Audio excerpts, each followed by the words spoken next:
Hello, welcome to Monday Morning Matters live broadcast show brought to you by Magnicraft Consulting Team, anchored by Niyi Dunmade, a certified church consultant with the Society for Church Consulting in the U.S. Here, each Monday of every week, we address important, relevant, and actionable topics of interest that will help you and your church grow healthier. And now, meet your host, Niyi Dunmade. Hello, everyone. Good morning.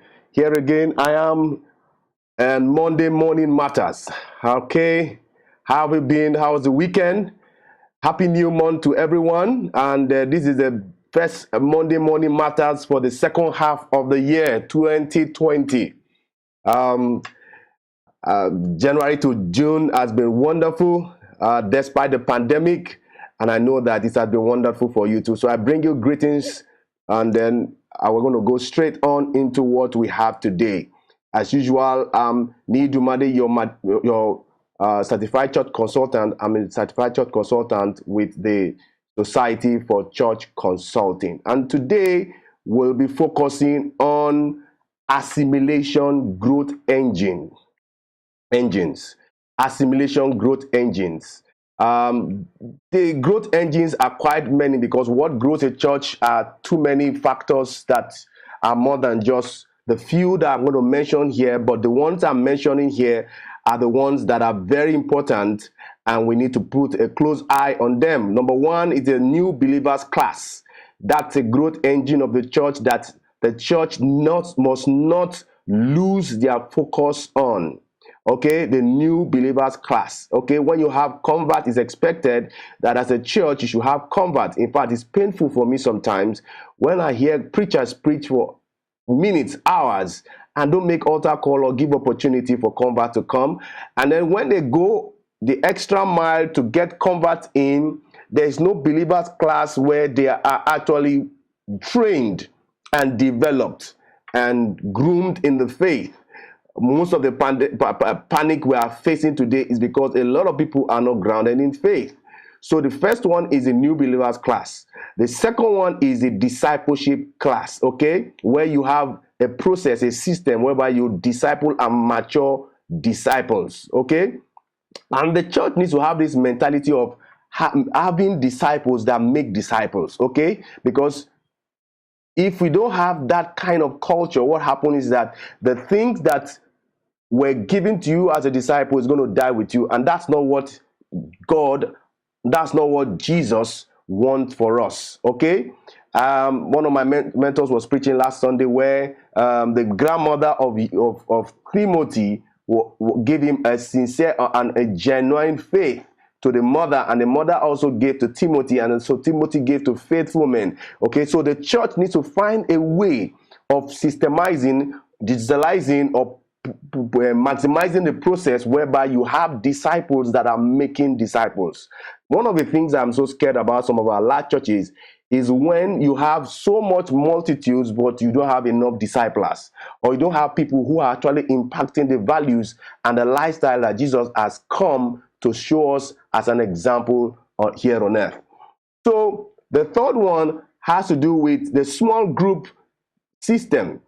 Small group system is where you have the fellowship, the intimacy, whereby you rub minds with fellow believers, because the Bible says iron sharpened iron, so we sharpen the counterpart of one another. Okay, so the other one is the leadership class. Okay, there was a time the disciples were converts, and if you look at in Acts chapter 4 verse 13, the Bible says, now when they saw the boldness of Peter and John and perceived that they were unlearned and ignorant men. Sometimes the raw materials for all these growth engines they are unlearned and they are ignorant. But the truth about it is that Jesus began to tell them stories, they began to tell them parables, began to give them some doctrines, began to give them some teachings, preachings, for 3 years. And so we need to have some form of process where leaders are groomed to take ownership of whatever sphere that God has blessed them with. All right. And then we have the last one, which is the membership class, which I'm going to zero in from there because everything starts from there. Membership class, okay, starts from there. Membership class is a class where you have in place to reorientate people as they come into the front door of your church. You see, people are coming with all kinds of baggage. People are coming with people, especially churches who are leveraging on transferred growth. Okay, people want to come with their baggages. People want to come with their mindset of how church should be run. But the thing is, when you have that membership class, you set the expectation right, you set the attitudes right, you are able to give available information for people to be able to walk in confines of the boundaries to make everything about the church a better place.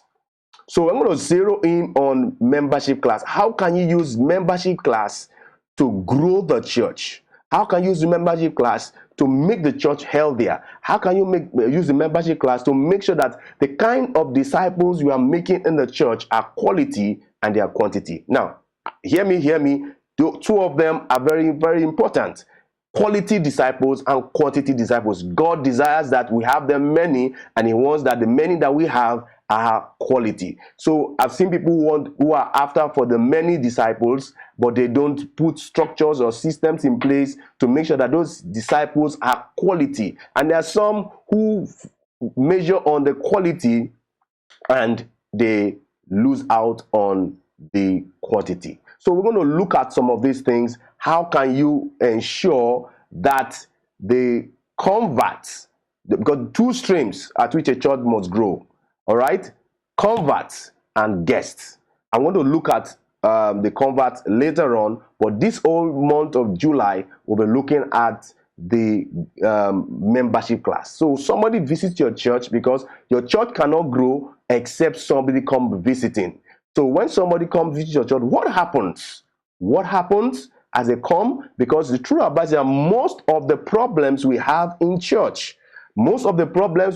church, is that we see as a result from people exiting through the back door is as a result of bad front door. Okay, for example, you have somebody who is inviting people from other churches, and they are pastors and deacons from other churches. What happens? Because they are already established in other churches, you invite them to your church, they will return back to your church, their church.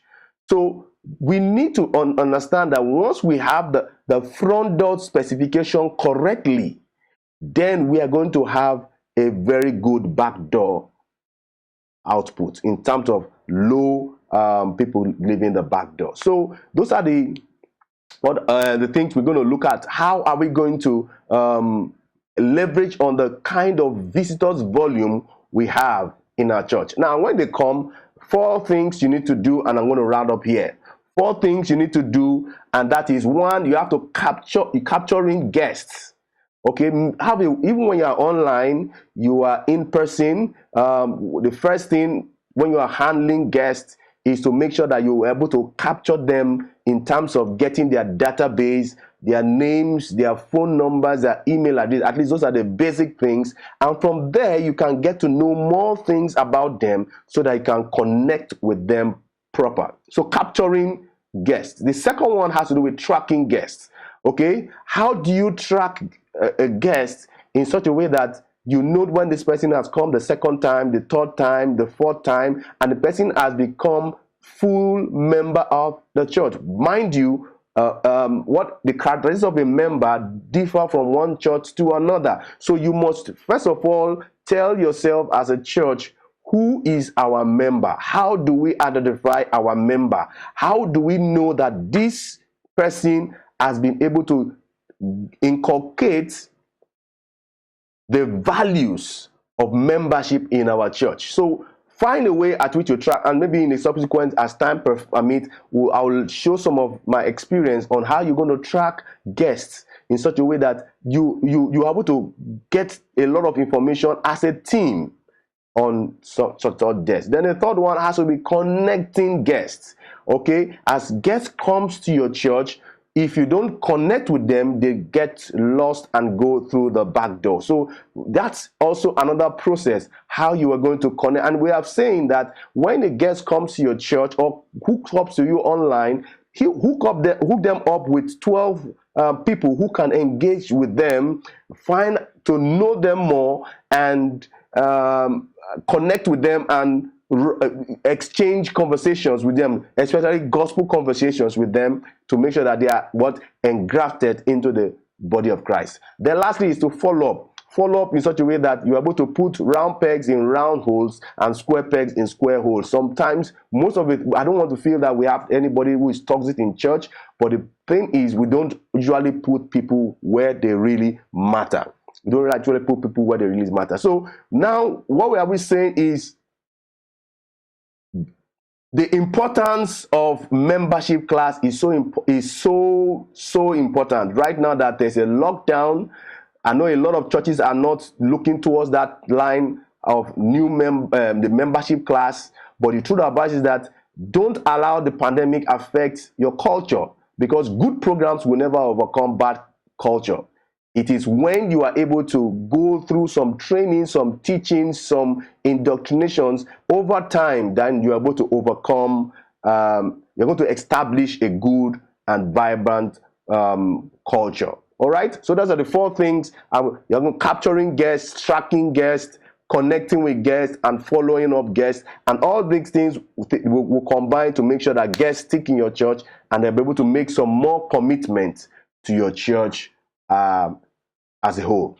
Next month, we're going to have in church legal matters with Barrister Wale Fajana. I noticed that we need to look at some of the legal issues. Is a church essential service?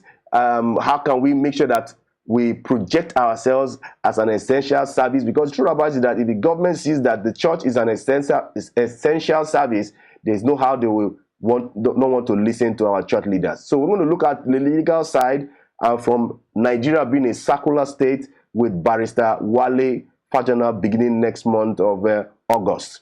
So I want to wrap it up here because I've taken quite a lot of time.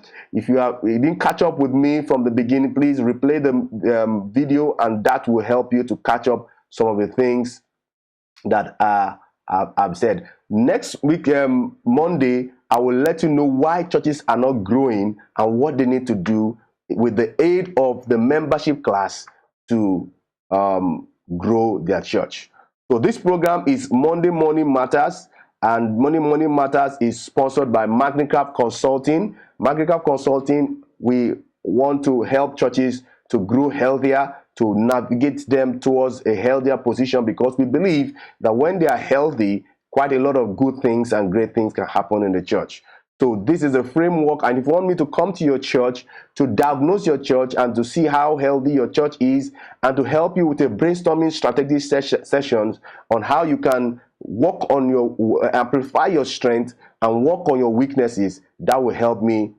That I will be able to help you to do that. Go on my Facebook page. Quite a lot of videos are there. Share them, like them, make some comments, ask questions if you need be from any of our social media handles. Ask questions, and I will be glad to respond to your questions in any of these channels. Any of these channels will be fine.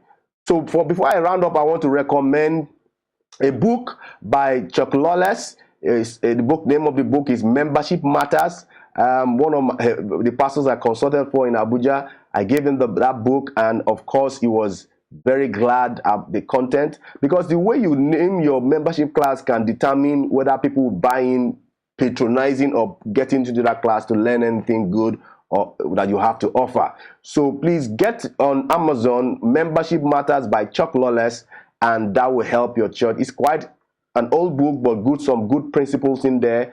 I've read the book, and some good research too there, where you can actually get some advice on how to set up your membership class. So next Monday we're going to look at attendance trend and how you're going to look at we're going to look at the importance of this membership class in our churches.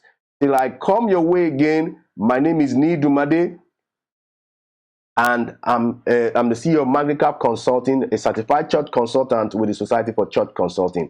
Till I come your way again, thank you for listening to me. God bless you. Share this video, and I know you'll be glad you did. Thank you so much. I see you again next Monday. God bless you.